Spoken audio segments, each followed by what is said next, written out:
Bienvenue sur Plastique TV pour notre nouveau numéro de Protégeons nos océans. Aujourd'hui, nous allons voir que les océans sont particulièrement touchés par la pollution plastique qui cause de véritables ravages. Laissons la parole à Jules, notre responsable du pôle scientifique, qui va nous montrer l'étendue de ce phénomène qui nous concerne tous. Bonjour à tous. En effet, ce sont chaque année 10 millions de tonnes de plastique qui sont déversées dans les océans. On retrouve ainsi plusieurs zones d'accumulation qu'on appelle des gyres. La plus grande se situe dans le Pacifique Nord. On la surnomme le 7e continent qui mesure plus de 6 fois la taille de la France. Et encore, la plupart des plastiques ne sont pas visibles et on peut le constater sur cette expérience. On peut voir que certains plastiques flottent car leur densité est inférieure à celle de l'eau, sinon ils coulent. L'eau salée a une densité supérieure à 1.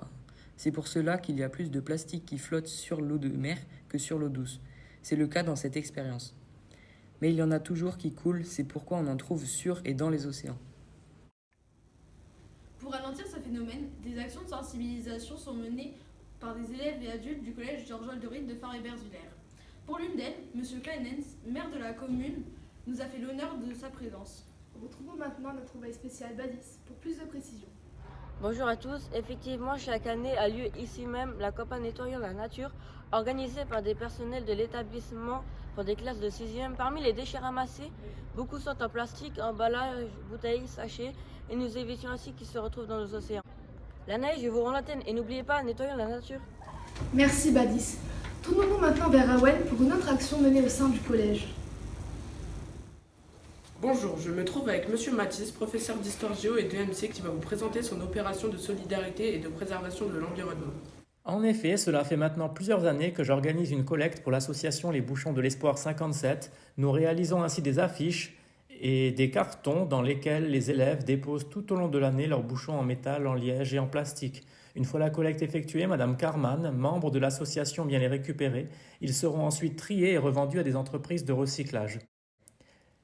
Les bouchons auront ainsi une seconde vie et ne finiront pas leur course dans les océans, polluant ainsi notre si belle planète. Eh bien, ça en fait des actions réalisées dans ce collège. Autant de plastique qui ne se retrouvent pas dans les océans. Et vous savez quoi, Lanaï? Ce n'est pas tout. Je vous emmène retrouver notre reporter Lara qui a de nouvelles choses à nous faire découvrir. Bonjour Lanaï, Bastien et à vous chers téléspectateurs. Je me trouve dans un des laboratoires du collège avec un des fondateurs de Wings of the Ocean, une association de dépollution de l'océan. Quel type de déchets ramassez-vous ? Alors on récupère à peu près tout et n'importe quoi. Voilà, ça va du polystyrène aux pneus. Le polystyrène c'est vraiment un fléau parce que les petites billes de polystyrène sont confondues par les poissons avec des œufs. Et donc du coup ils les mangent en pensant que c'est des œufs d'autres poissons. Le plastique peut alors se retrouver dans nos assiettes. Chers téléspectateurs, merci de nous avoir suivis. Bonne soirée, prenez soin de vous. Et aussi de nos océans. Sur Plastique TV, on dit que la vérité, alors protégeons nos océans.